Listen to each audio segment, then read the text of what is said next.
الله الذي لم يزل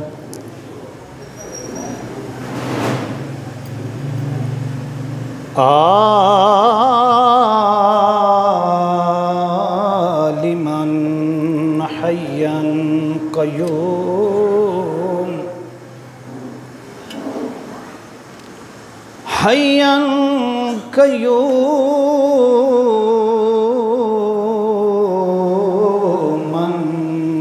سميعا بصيرا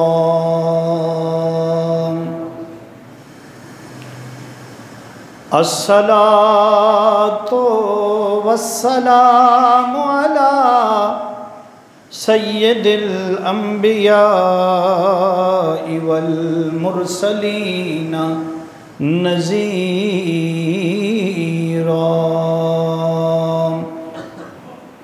اما بعد فاعوذ باللہ من الشیطان الرجیم بسم اللہ الرحمن الرحیم الم یجدک یتیما فآوی صدق اللہ مولانا العظیم وصدق رسولہ النبی الکریم الامین الرؤوف الرحیم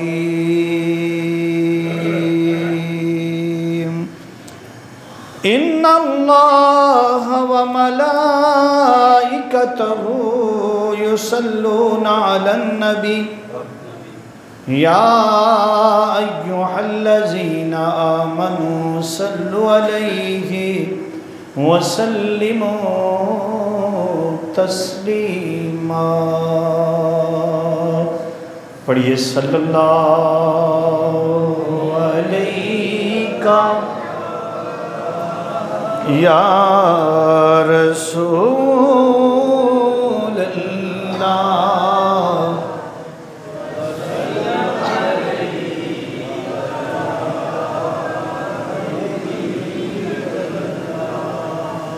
یا مصطفیٰ خیر الورا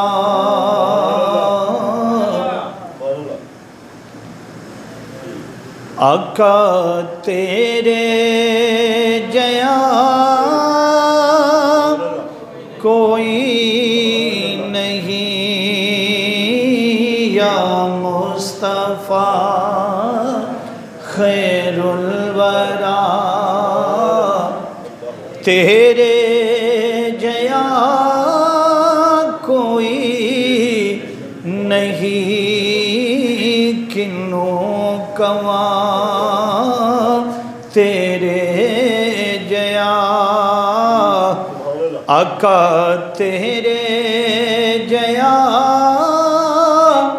کوئی نہیں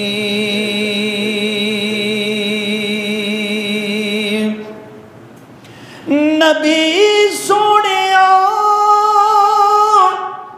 من موڑیا قرآن ہے تیرا نعت خواں عرب و عجم دیوالیا عرب و عجم بولو عرب و عجم دیوالیا تیرے جیا نہیں یا مصطفیٰ خیر آقا تیرے کوئی نہیں سونا تیرے جیا گودی چلے کہ سرکار نو سوڑ مٹھن من ٹھار نو گودی چلے کہ سرکار نو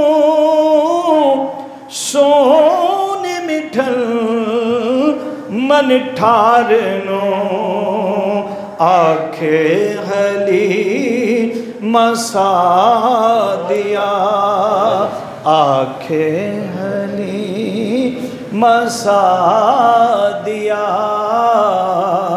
تیرے جیا کوئی نہیں یا مصطفیٰ خیر الورا تیرے جیا کوئی. حمد و صلات کے بعد اللہ رب العزت کا شکر ہے جس کی توفیق سے الحمدللہ تعالی جمعۃ المبارک کی برکتوں اور سعادتوں کو حاصل کرنے کے لیے ہم حاضر ہیں. اللہ رب العزت ہماری حاضری کو اپنی بارگاہ میں شرف قبولیت عطا فرمائے. اللہ رب العزت ہماری کمیاں کوتاہیاں غلطیاں گناہ معاف فرمائے. ماہ ربیع الاول شریف کا صدقہ اور آمد مصطفیٰ صلی اللہ علیہ وسلم کا صدقہ اللہ رب العزت امت مسلمہ کو آپس میں پیار اتفاق اتحاد عطا فرمائے اور ہم سب کو پیارے آقا صلی اللہ علیہ وسلم کا پکا اور سچا غلام بنا دے. آج کے جمعۃ المبارک میں عنوان گفتگو کے لیے جو میں نے ایت کریمہ پڑھنے کا شرف حاصل کیا ہے وہ سورہ دوحہ 30واں پارہ جس میں اللہ رب العزت نے ارشاد فرمایا الم یجد کا یتیمن فآویٰ. سورہ دوحہ ہے آیت نمبر 5. اللہ پاک فرماتا ہے کہ اے حبیب مکرم صلی اللہ علیہ وسلم اس نے آپ کو یتیم پایا. اس نے آپ کو یتیم پایا تو پھر آپ کو مکرم اور محترم جگہ جو تھی وہ عطا فرما دی. اے حبیب مکرم اس نے آپ کو یتیم پایا اور اعلیٰ حضرت فرماتے ہیں کہ آپ کو آغوش رحمت میں لے لیا. حضور اکرم تاجدار کائنات فخر موجودات رحمت عالم آپ کی آمد 12 ربیع الاول شریف کو ہو گئی. آپ کی والدہ ماجدہ نے آپ کی ولادت کے احوال جو تھے وہ بیان کیے اور جو مشاہدات آپ نے دیکھے اس کو بیان کیا. آپ نے بتایا کہ جب میرا محبوب محمد صلی اللہ علیہ وسلم دنیا میں آیا تو دنیا جو تھی پوری دنیا وہ بقعہ نور بن گئی. ہر طرف روشنی چھا گئی. حضرت سیدنا جبریل امین جھنڈے لے کر آ گئے. 3 جھنڈے. ایک جھنڈا مشرق میں لگ گیا اور دوسرا جھنڈا مغرب میں لگ گیا اور تیسرا جھنڈا کعبے کی چھت پر لگا. اعلان یہ تھا کہ مشرق بھی مصطفیٰ کا ہے مغرب بھی مصطفیٰ کا ہے اور کعبۃ اللہ بھی مصطفیٰ کا ہے. اب جو سکہ چلے گا جو حکومت چلے گی وہ میرے مصطفیٰ کی ہوگی. وہ کس کی ہوگی؟ میرے 2 جگ میں شاہی جو ہے وہ مصطفیٰ کریم آقا کی ہوگی. غالباً اعلیٰ حضرت نے فرمایا کہ کوئی بنیا 2-4 ملکاں دا حاکم میرے کملی والے دی 2 جگ تے شاہی. یہ اعلان تھا پھر آپ فرماتی کہ حضور اکرم صلی اللہ علیہ وسلم کی ولادت باسعادت کے بعد حضرت پہلا دودھ جو تھا وہ سرکار دو عالم صلی اللہ علیہ وآلہ وسلم کی والدہ ماجدہ حضرت سیدہ آمنہ سلام اللہ تعالی علیہا نے آپ کو دیا۔ دوسرے نمبر پر آپ کو جو دودھ پلایا گیا وہ ہیں حضرت صوبیہ، اور بعد کتابوں میں سویبہ، دونوں طرح نام آئے۔ یہ وہ شخصیت ہے، یہ وہ عورت ہے جو ابو لہب کی باندھی ہے۔ جب سرکار دنیا میں تشریف لاتے ہیں تو یہ حضور کریم آقا صلی اللہ علیہ وسلم کی خبر لے کر ابو لہب کے پاس جاتی ہے، اور بخاری شریف صفحہ نمبر 192 باب النکاح یہ دوڑ کر جاتی ہے اور جا کر خوشخبری دیتی ہے، کہتی ہے کہ ابو لہب تجھے مبارک ہو، اللہ نے تجھے بھتیجا عطا کیا ہے۔ کیا عطا کیا ہے؟ تیرے بھائی حضرت عبداللہ کے گھر میں، مرحوم عبداللہ کے گھر میں اللہ نے بیٹا دیا ہے۔ تو ابو لہب خوشی سے جھوم اٹھا، کیونکہ حضرت عبداللہ کا انتقال ہو گیا تھا، وصال ہو گیا تھا، اور اس بھائی کے گھر میں بیٹا آیا ہے جو فوت ہو چکا ہے۔ تو کتنی خوشی ہوئی اس وقت اس کو۔ تو اس نے انگلیوں سے اشارہ کیا، 2 انگلیوں سے، کہا جا تو آزاد ہے۔ یہ کہاں ہے؟ بخاری شریف ہے، صفحہ نمبر 192 ہے، باب النکاح ہے۔ حضرت عباس اس کے راوی ہیں، فرماتے ہیں کہ جب یہ کیا تو انہوں نے کہا، پھر کہا کہ تو آزاد ہے۔ تو کیا ہے؟ آزاد ہے۔ آگے بخاری شریف میں ساری زندگی اس نے حضور کو نہیں مانا، دشمن بن گیا میرے مصطفیٰ کا، بتوں کا پجاری تھا۔ اور یاد رکھ لیں، کافر کا کوئی عمل اللہ کی بارگاہ میں قبول نہیں ہوتا۔ اگر وہ دنیا میں کوئی نیکی کر لے، کوئی ہاسپٹل بنا دے، کوئی بھی جو رفائی کام ہوتے ہیں وہ کر دے، تو اس کو دنیا میں اس کا صلہ ملتا ہے، لیکن آخرت میں کافر کے لیے کوئی صلہ نہیں ہے۔ یاد رکھ لو، کافر کے لیے قرآن کہتا ہے تبت یدا ابی لہب وتب، ابو لہب تیرے دونوں ہاتھ ٹوٹ جائیں۔ اتنا بڑا کافر ہے، لیکن بخاری شریف بتا رہی ہے کہ جب وہ مر گیا، حضرت عباس نے خواب میں دیکھا، جب خواب میں دیکھا کہنے لگے بھائی کیا معاملہ اللہ نے تیرے ساتھ کیا؟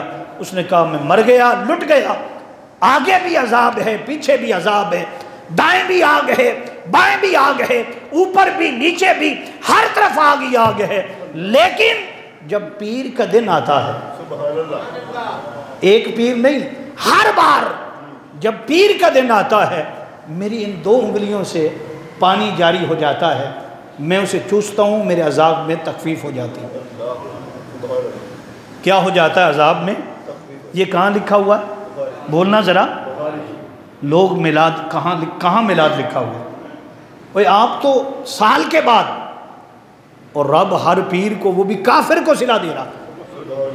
اس پر شیخ عبدالحق محدث دہلوی نے لکھا کہ لوگوں، اگر ابو لہب جیسا کافر وہ میلاد کی عظمت کو ماننے والا ہی نہیں ہے، نبی کو ماننے والا ہی نہیں ہے، اپنا بھتیجا سمجھ کر اس نے خوشی کی تھی، رب نے کہا تو نے تو بھتیجا سمجھ کر خوشی کی ہے، لیکن ہے تو میرا محبوب نا، ہے تو میرا محبوب، تو نے تو بھتیجا سمجھ کر کی ہے، محمد رسول اللہ سمجھ کر نہیں کی۔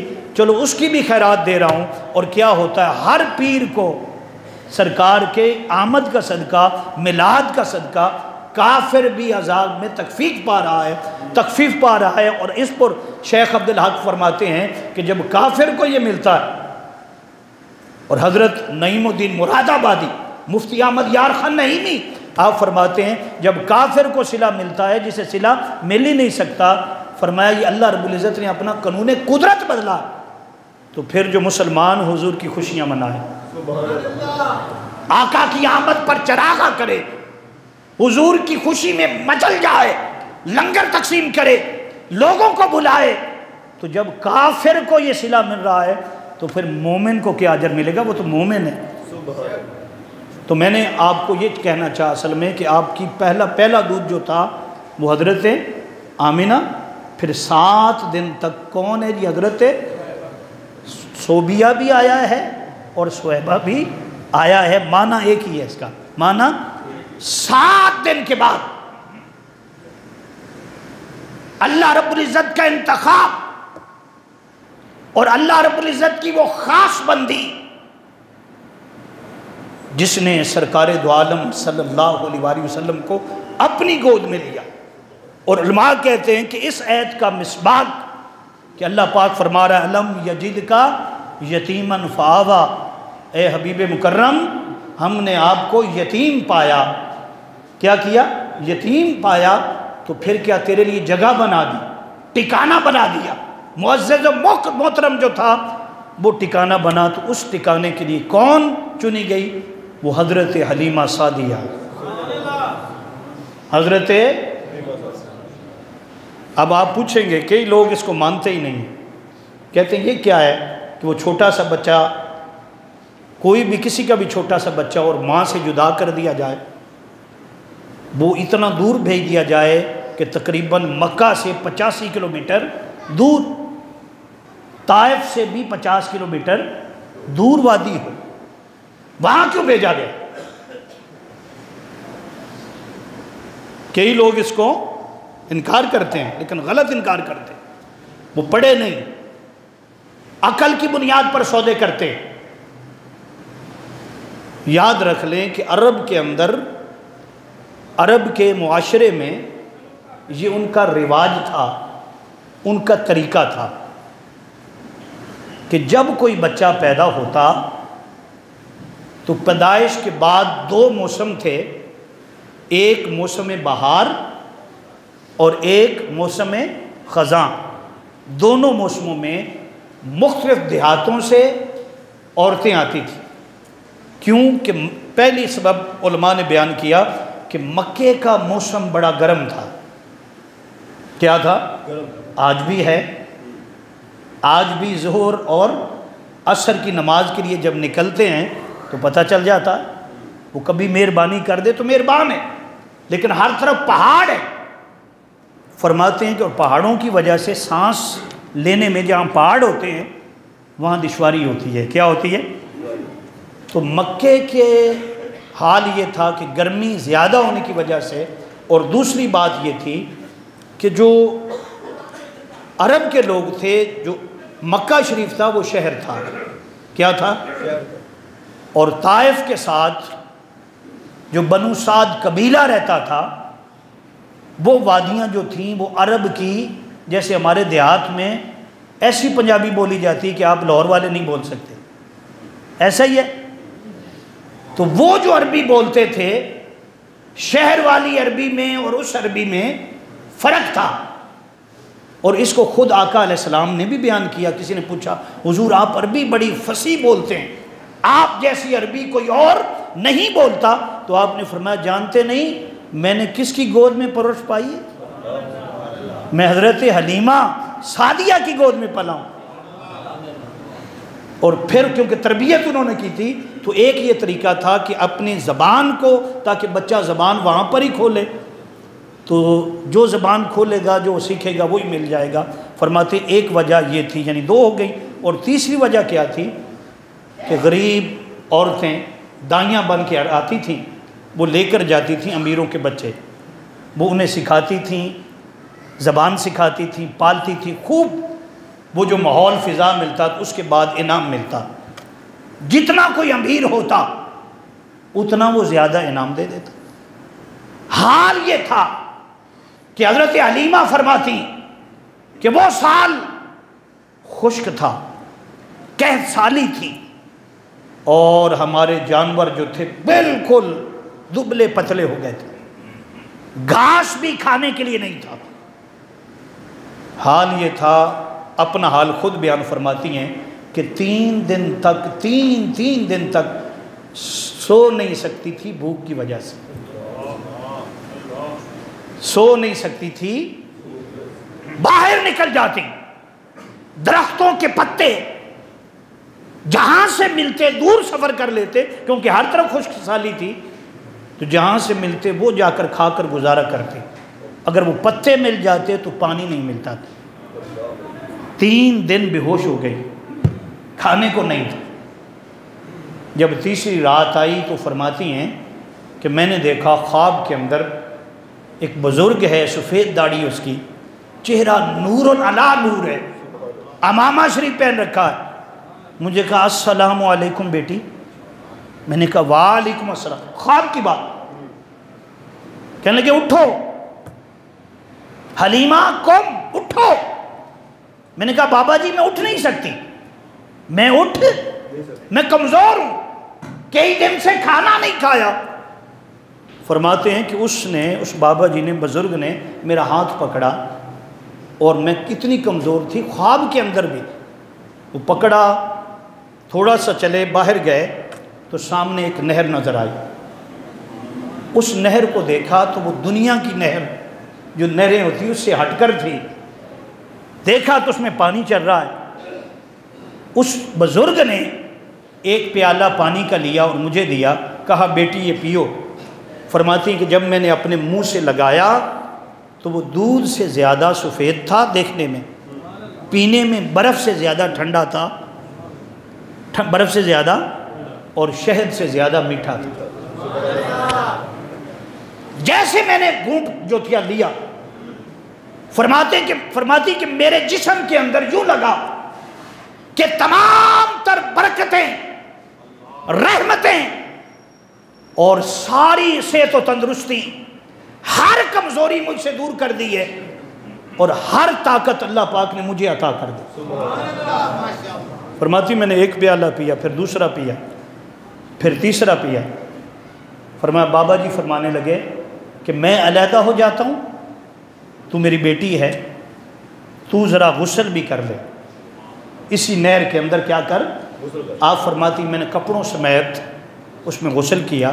جب غسل کیا تو سر نیچے کیا، اور جب اٹھایا سر کو تو فرماتی ہیں کہ یوں لگا جیسے میں جوان ہو چکی، مجھے یوں لگا کہ میرے جسم سے کستوری کی خوشبوئیں آ رہی، یوں لگا کہ میری جوانی کے دن واپس آ گئے، ہر کمزوری مجھ سے دور ہو گئی۔ لیکن یہ خواب تھا، کیا تھا؟ خواب تھا۔ میں نے بابا جی سے پوچھا، بزرگ سے، کہ بابا جی کون سی نہر ہے جہاں مجھے لے آئے؟ ہمارے گھر کے قریب تو ایسی کوئی نہر نہیں بہتی۔ اس نے جواب دیا اس نہر کو آب حیات کہتے ہیں، اس میں اگر مردہ بھی ڈال دیا جائے اور قیامت جب آئے گی تو اس میں جو آخری نبی آئے گا اس کی امت کے کچھ لوگ جو اپنی گناہوں کی وجہ سے جہنم میں چلے جائیں گے تو اللہ پاک اس نہر میں غوطہ دے گا اور پھر سے تر و تازہ کر دے گا۔ کہ یہ آخری نبی کب آئیں گے؟ کہنے لگے وہ آنے والے، آنے والے۔ حلیمہ تجھے مبارک ہو۔ حضرت حلیمہ فرماتی کہ میں نے پوچھا بابا جی آپ کون ہیں؟ فرمانے لگے میں تیرا شکر ہوں۔ کیا ہوں؟ شکر۔ تو جو بھی کام کرتی ہے نا، جب بھوک آتی ہے، پیاس آتی ہے، کوئی تکلیف آتی ہے، پریشانی آتی ہے، تو کہتی ہے یا اللہ تیرا شکر ہے، یا اللہ تیرا شکر ہے جو تو بھوک اور پیاس میں شکر کرتی رہی۔ اللہ نے مجھے بھیجا، میں تیری نیکی ہوں، میں کوئی انسان نہیں ہوں، میں تجھے بتانے آیا ہوں، تجھے مبارک ہو۔ اللہ رب العزت تیری گود میں اپنا کرم، فضل اور رحمت جو ہے وہ اتارنے والا ہے۔ آخری نبی جناب حضرت محمد مصطفیٰ صلی اللہ علیہ وسلم تیری گود میں آنے والے۔ آپ فرماتی حضرت حلیمہ کا بیان، اور سن لو، میں نے کبھی سنا سنایا نہیں کیا، کبھی سنا سنایا، ایک جملہ بھی ایسا نہیں ہوتا جس کا میرے پاس پروف نہ ہو۔ یاد رکھ لیں، حضرت حلیمہ فرماتی کہ جب میں اٹھی تو وہ جب سوئی تھی تو کیا تھی؟ کمزور تھی۔ جب اٹھی تو کہتی یوں لگتا تھا کہ اللہ رب العزت نے مجھے خاص طور پر دوبارہ سے جوانی بھی عطا کر دی ہے، طاقت بھی عطا کر دی ہے، اور دیکھا تو فرماتی کہ یوں لگا جیسے دودھ کی نہریں میرے سینے میں جاری ہیں، اور میں نے دیکھا کہ میرے جسم سے خوشبو آ رہی تھی۔ باہر نکلی تو ماحول، عورتوں نے دیکھا، انہوں نے کہا پہلے تو کمزور تھی، پہلے تو کیا تھی، یہ اچانک انقلاب کیسے آ گیا، یوں لگ رہی ہو جیسے کسی بادشاہ کی بیٹی ہو، حسن بھی بڑھ گیا ہے، جوانی لگ رہی ہے، کیا کر دیا ہے؟ اس نے کہا مجھے پتہ نہیں۔ اور اس بابے نے جو اس کی نیکی بن کر آیا تو اس نے کہا یہ راز کسی اور کو مت بتانا، یہ راز کسی اور کو۔ فرماتے ہیں کہ اتنے میں آواز آئی، کوئی آواز دینے والا کہتا تھا کہ بنو سعد کی عورتوں، مکے میں کرب ہو چکا، آخری نبی تشریف لا چکا، آپ کا تولد ہو چکا، تم خوش نصیب ہو، تم میں سے وہ عورت خوش نصیب ہوگی جسے اللہ محمد صلی اللہ علیہ وسلم کی دائی بنائے گا۔ حضرت حلیمہ فرماتی ہیں کہ مجھے وہ خواب والا سارا واقعہ یاد آیا، میں نے کہا یہ بشارت تو مجھے مل چکی ہے۔ بہرحال 2 سواریاں تھیں میرے پاس، ایک گدھی تھی جس پر ہم سوار ہوتے تھے، اور ایک اونٹنی تھی جس کا ہم دودھ پیتے تھے، اور وہ بھی کمزور ہو چکی تھی۔ 7 بکریاں تھی گھر کے اندر، وہ بھی دودھ نہیں دیتی تھی، دودھ نہیں دیتی تھی، اونٹنی ہماری دودھ دیتی تھی۔ تو میں نے اپنے شوہر حارث سے کہا کہ چلیں ہم بھی سالانہ جو بچے لینے جاتے ہیں بہار کے موسم میں، بہار کا موسم آ گیا ہے، ربیع الاول شریف آ گیا ہے، تو ہم بھی ذرا چلیں اور پھر اس قافلے کے ساتھ مل جائیں جو عورتوں کا جا رہا۔ فرماتے 10 عورتیں، کتنی؟ 10 عورت تھیں، اور 11ویں حضرت حلیمہ تھی، 11ویں اور 12ویں حضور کریم آقا صلی اللہ علیہ وسلم ان عورتوں میں سے کسی ایک کو ملنے والے تھے۔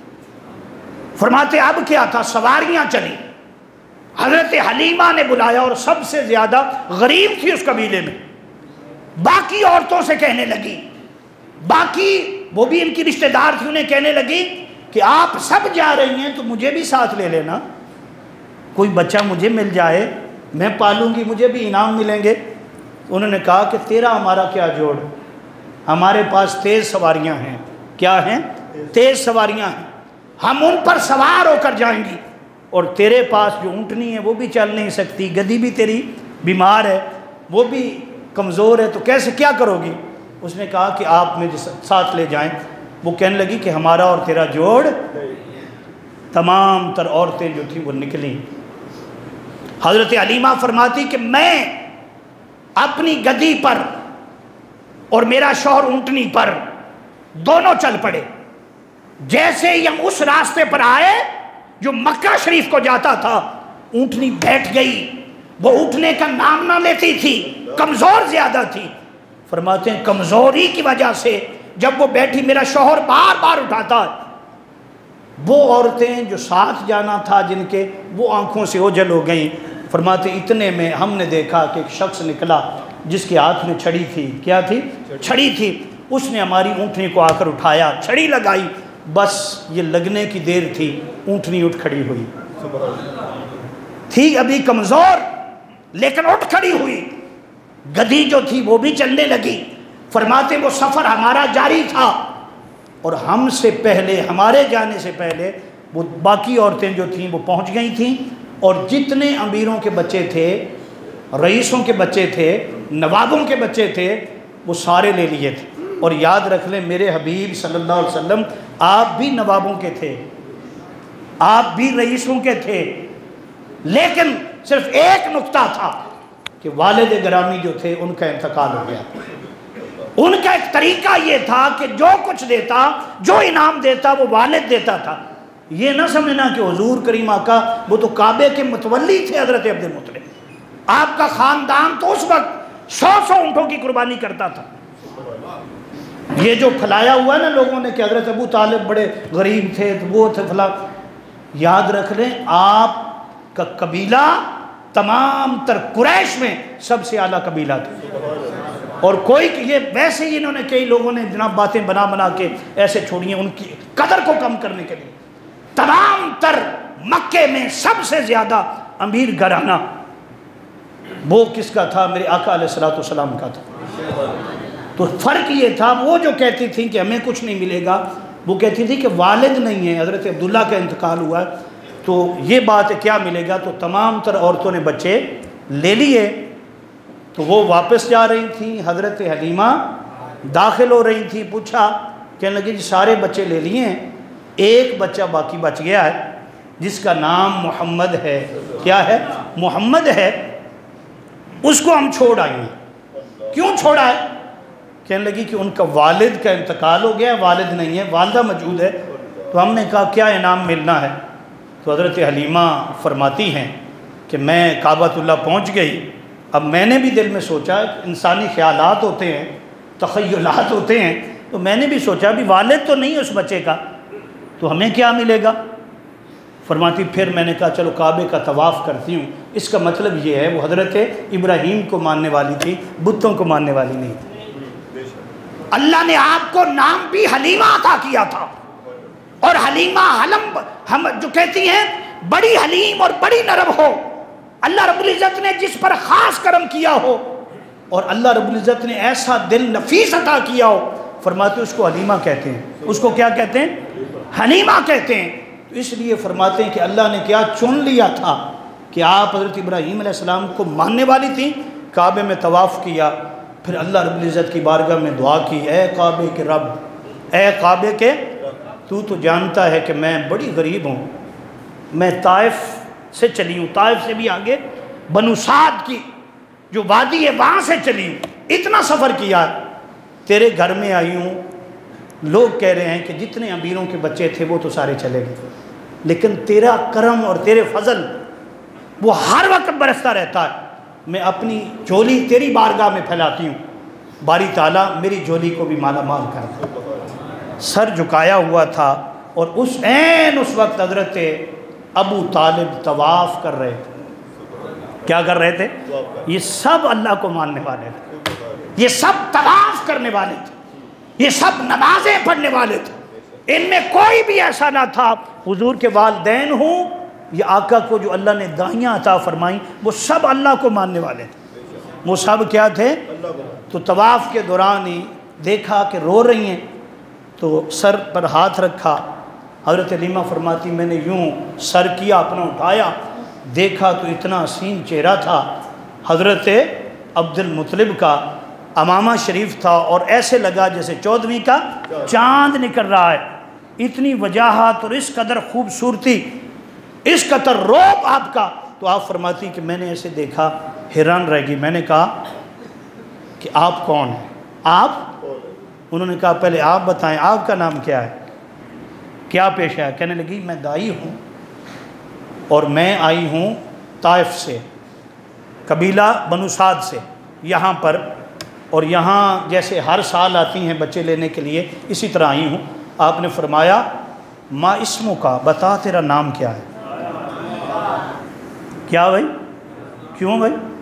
جب آپ کو کوئی چیز دے دے، امانت دے دے، اور وہ کہے کہ فلاں کو دینی ہے، اس کا نام یہ ہے، تو آپ پوری تحقیق کریں گے۔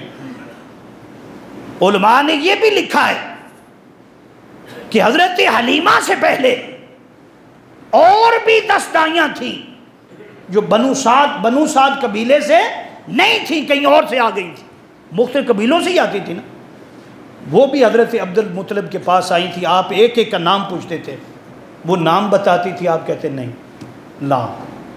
جب حضرت حلیمہ سے نام پوچھا اور انہوں نے کہا کہ مجھے حلیمہ کہتے ہیں، فرماتے ہیں آپ کا چہرہ کھل اٹھا، اور یوں لگتا تھا جیسے یہ مجھے جانتے تھے۔ فرمانے لگے حلیمہ تو آ گئی ہے؟ میں نے کہا کہ آپ مجھے جانتے ہیں؟ فرمایا ہاں، آ میرے ساتھ آ، میرے پاس ایک چاند سا بیٹا ہے، ذرا اس کو بھی دیکھ لو۔ ساتھ لے جا رہے ہیں اور بات بھی بتا رہے ہیں، اس کا والد نہیں ہے، اس کا والد، میں اس کا دادا ہوں، مجھے والد سمجھے۔ جو والد دیں گے نا دوسرے بچوں کے انعامات، اس سے زیادہ دوں گا، اس سے زیادہ، یہ نہ سمجھ یہ یتیم ہے، بس تو ذہن بنا، ذرا ہاتھ دیکھ تمہیں دکھاؤں۔ فرماتی ہیں کہ میں حضرت حلیمہ کے دروازے پر پہنچی، دروازے پر دستک دی، حضرت آمنہ نے پوچھا کون؟ میں نے کہا انا حلیمہ، فرمایا انہوں نے بھی ایسے سمجھا جیسے نام سنا ہوا ہے، میری واقف ہے، فوراً دروازہ کھولا۔ حضرت عبد المطلب بساتھ ہیں، حضرت حلیمہ کو اندر لے کر گئے۔ آپ فرماتی جیسے میں گھر میں داخل ہوئی ہر طرف سے کستوری کی خوشبو آ رہی تھی۔ ایسا گھر کبھی دیکھا نہ تھا، ایسی پاکیزگی کسی گھر میں آج تک میں نے دیکھی نہ تھی۔ فرماتی میں خود بھی بڑے قبیلے سے تعلق تھا، لیکن ایسی شان، ایسی عظمت، ایسا گھر میں نے نہ دیکھا تھا۔ حضرت آمنہ نے فرمایا حلیمہ ابھی تو نے کچھ نہیں دیکھا، آ میں تجھے اپنا چاند دکھاتی ہوں، آ اپنا بیٹا دکھاتی ہوں۔ فرماتی ہیں کہ میرا ہاتھ پکڑا اور اندر لے گئیں۔ حجرہ تھا، جنہوں نے دیکھا ہے ابھی تک وہ جگہ موجود ہے، وہ گھر موجود ہے، اس کو لائبریری کی شکل دے دی گئی ہے۔ الحمدللہ تعالیٰ زیارت کا موقع ملا، اللہ پاک سب کو دکھائے۔ تو فرماتی جیسے میں اندر گئی تو آقا کریم صلی اللہ علیہ وسلم نے سفید کلر کا، کریم آقا صلی اللہ علیہ وسلم کو لباس پہنایا گیا تھا، انی کمبل جو تھا اس کے اندر تشریف فرما تھی۔ معتبر حدیث پاک آپ فرماتی رب کعبہ کی قسم جیسے کمبل ہٹایا تو میری آنکھیں چندیا گئی نور سے، آقا علیہ السلام کی آنکھوں سے اور آپ کے سینے مبارک سے وہ نور نکلتا تھا، صرف مجھے نہیں، فرمایا کہ یوں لگتا تھا کہ چھت کو بھی کراس کر رہا اور آسمانوں تک پہنچ رہا ہے۔ فرماتی کہ ساتھ ہی میں نے دیکھا تو میں نے کہا حلیمہ جان جائے سو جائے، کچھ ملتا ہے نہ ملے، انعام ملتے ہیں نہ ملے، لیکن اس کو چھوڑ کے نہیں جانا۔ تو حضرت حلیمہ جب یہ کہہ رہی تھی، سوچ رہی تھی، تو حضرت آمنہ سلام اللہ تعالیٰ نے فرمایا کہ اب کیا ارادہ ہے؟ حضرت عبد المطلب آگے ہو گئے، فرمانے لگے گھبراؤ نہیں، لے جاؤ اس بچے کو، تیرا مقدر ہے۔ وہ کہنے لگی کہ میں اکیلی تو نہیں آئی، میرے ساتھ میرا شوہر ہے، میں فیصلہ نہیں کر سکتی جب تک میرے شوہر اجازت نہ دے دیں۔ اس دور کے اندر بھی ایسی بیویاں تھیں، آج ہماری بیویاں اس وقت وہ کہہ رہی ہیں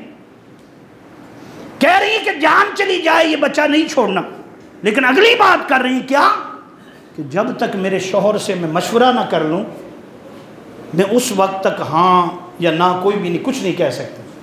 تو فوراً باہر نکلی، اپنے شوہر حارث کو سائیڈ پہ کیا، کہا ایک بات بتاؤں، میں نے ایک چاند دیکھا ہے، ایک بچہ دیکھا ہے، آج تک میری نظروں نے ایسا نہیں دیکھا، میری نظروں نے ایسا دیکھا نہیں۔ رب نے کہا ہوگا حلیمہ میں نے بنایا نہیں، حضرت عصام بن ثابت نے کہا ہوگا کہ تو نے کیا دیکھنا تھا، کسی ماں نے پیدا ہی نہیں کیا جو میرے محبوب کو، میرے مصطفیٰ کو رب نے بنایا ہے۔ حارث وہ بچہ چھوڑ کے نہیں جانا، اس کا والد نہیں ہے، لیکن دادا اس کا کہہ رہا ہے کہ جو انعام و کرام والد دیتے ہیں وہ میں دوں گا۔ حارث کہنے لگے کہ نہیں، طریقہ تو یہی ہے کہ والد ہی دیتے ہیں، دادے نہیں دیتے ہوتے، رسم ہے، جیسے ہماری رسمیں ہوتی بھی فلاں کام پھپھو کرے گی، فلاں کام بھائی کرے گا، فوتگیوں پہ ایسے ہوتا ہے جی فلاں روٹی جو اس کے ذمہ ہے، ان کی بھی رسم، ان کا نہیں وہ دادا کیسے دے سکتا، یہ باپ کی ذمہ داری ہوتی ہے، اور اگر یہ بچہ لے کر جائیں گے تو ہمیں فائدہ نہیں ہوگا، ہم خود بھی غریب لوگ ہیں، دودھ کیسے پورا کریں گے، ساری چیزیں کیسے ہوں گی۔ اس وقت حضرت حلیمہ نے رونا شروع کر دیا۔ حضرت حلیمہ جب رو رہی تھی تو حارث کہنے لگے آج تک تو نے میرا کہنا نہیں موڑا، آج تک جو میں نے کہا تو نے فوراً مان لیا، آج ایک بچہ ہے، میں کہہ رہا ہوں کہ نہیں لے جانا اس لیے خود غریب ہے، کیسے دودھ پورا کریں گے، لیکن تو بار بار اصرار کرتی۔ فرمانے لگی، اس وقت حضرت حلیمہ نے فرمایا حارث تجھے بتا دوں، کسی کو بتانا مت۔ اس نے کہا ہاں بتا دے، رب کعبہ کی قسم میں ایسے نہیں آئی، مجھے طائف سے بھیجا اس لیے گیا ہے، مجھے بتایا گیا اس کا نام محمد ہے، وہ کوئی عام بچہ نہیں، یہ وہی محمد ہے جس کے تذکرے زمینوں پر بھی ہوں گے آسمانوں پر بھی ہوں گے، جس کے تذکرے زمینوں پر بھی ہوں گے اور آسمانوں پر بھی ہوں گے۔ فرماتے ہیں کہ پھر کہاں، پھر دیر کس بات کی ہے، جاؤ پھر نہ دیکھو کیا ملے گا کیا نہیں ملے گا۔ فرماتے حضرت حلیمہ گھر پہنچی، اور شاعر کہتا ہے کہ ندا آ رہی تھی حلیمہ میں تیرے مقدرہ تو صدقے، واوانی حلیمہ تیرے تے آج کرم کمایا جانا ہے، حلیمہ تیرے جیسے مقدر والی اللہ نے پیدا ہی نہیں کی دائیوں میں۔ ہاں جی، حضرت حلیمہ نے سرکار کو اٹھایا، سینے سے لگایا۔ آپ فرماتی ہیں جب میں سینے سے لگایا میں نے دیواروں سے آوازیں سنی، وہ کہہ رہے تھے حلیمہ مبارک ہو، تیرے پاس تیرے سینے کے ساتھ وہ آ کر چمٹے ہیں جس پر درخت بھی درود پڑھتے ہیں، پتھر بھی درود پڑھتے ہیں، یہ وہ مصطفیٰ ہے، یہ وہ تاجدار کائنات ہیں، ہر چیز پہچانتی ہے، اس جیسا سونا نہ آیا نہ آئے گا، نہ رب نے بنایا نہ بنائے گا، یہ رب کا محبوب ہے۔ فرماتی ہیں کہ میں اٹھا کر چل رہی تھی، ساتھ ہر طرف سے صدائیں آ رہی تھی، کس کی؟ درود کی، اور مبارکباد دے دی جا رہی تھی۔ وہ کہتی مبارک ہو حلیمہ، تو نے وہ لال پا لیا۔ آپ فرماتی ہیں کہ میں نے لے لیا اور تقریباً پھر 7 دن تک مکے میں ٹھہرے۔ کتنا جی؟ پھر کئی احوال بیان کیے، یہ پوری کتاب ہے، کئی احوال بیان کیے، ہر رات کا تذکرہ کچھ اور طرح کیا۔ ہر رات جب ہوتی، فرماتی ہیں کہ پھر رات ہوتی رحمت کی برسات ہوتی، رحمت کی ایسے عجائبات اور ایسے واقعات بیان کیے کہ فرماتی کہ وہ خواب نہیں تھے، ظاہراً تھے، فرشتے آتے تھے، فرشتے کمبل ہٹاتے تھے، میرے محبوب محمد کو اٹھاتے تھے، آوازیں دیتے تھے کہ زمین والو کرم ہو گیا، زمین والو اللہ کی مہربانی ہو گئی، وہ آ گئے جس کا انتظار تھا۔ آپ فرماتی کہ ایک رات ایسا ہوا، میں نے آنکھیں کھولی تو ایک شخص ہے لمبے قد والا کھڑا ہے، ہاتھ میں عصا ہے، حضور کریم آقا صلی اللہ علیہ وسلم کے سرانے طواف کر رہا ہے، کبھی ادھر جاتا ہے کبھی ادھر جاتا ہے۔ میں نے اپنے شوہر کو جگا کر بتایا، کہتے وہ ڈر گئے، کہنے لگے نا نا نا نا اس کو نہ لے کر جائیں، کیسے سنبھالیں گے، پتہ نہیں، اب ہمیں اس کیفیت کا پتہ نہیں یہ کیا ہے۔ حضرت حلیمہ نے فرمایا کہ میں گواہی دیتی ہوں یہ کوئی عصیب نہیں ہے، کوئی ایسی چیز نہیں ہے، مجھے بتا دیا گیا ہے کہ اللہ نے کل رحمت دے کر نہیں بنا کر اس کو بھیجا ہے، اس کو لے جائیں گے تو ہمارے مقدر بدل جائیں گے۔ پھر آپ فرماتی میں نے سرکار دو عالم صلی اللہ علیہ وسلم کو لے لیا، 7 دن وہاں گزارے، اور پھر یہ دل میں سوچا کہ پتہ نہیں پھر کب آئیں گے، آئے ہیں تو چلو کعبے کا طواف کرتے چلے۔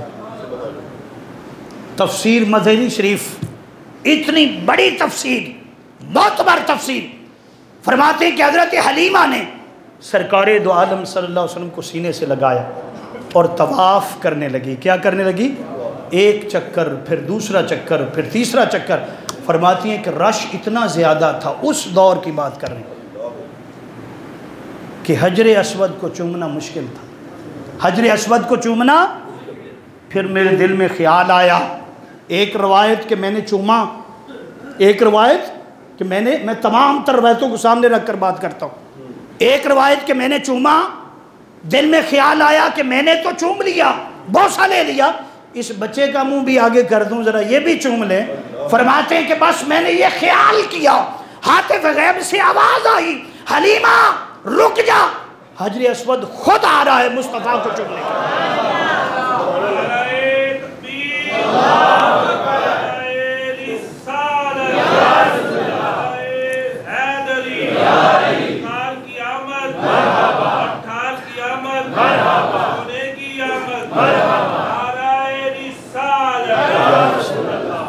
اور دوسری روایت کہتی ہیں رش زیادہ تھا، میں دور تھی، قریب نہ تھی، میں نے خیال کیا چلو میں نہیں چوم سکتی تو پہلے بھی چومتی رہتی ہوں، آتی رہتی ہوں، یہ بچہ لے جا رہی ہوں، تو دل کی خواہش یہ ہے کہ ان کو پہلا طواف ہے، پہلا طواف ہے تو حجر اسود انہیں چوم لے۔ فرماتے ہاتف غیب سے آواز آئی کہ حجر اسود خود آ کر چومے گا اس محبوب کو۔ فرماتے میں نے دیکھا کہ حجر اسود جو تھا وہ کعبے سے باہر آ گیا، باہر آ گیا، اور باہر آ کر میرے لبوں، میرے مصطفیٰ کے لبوں کو چوم لیا۔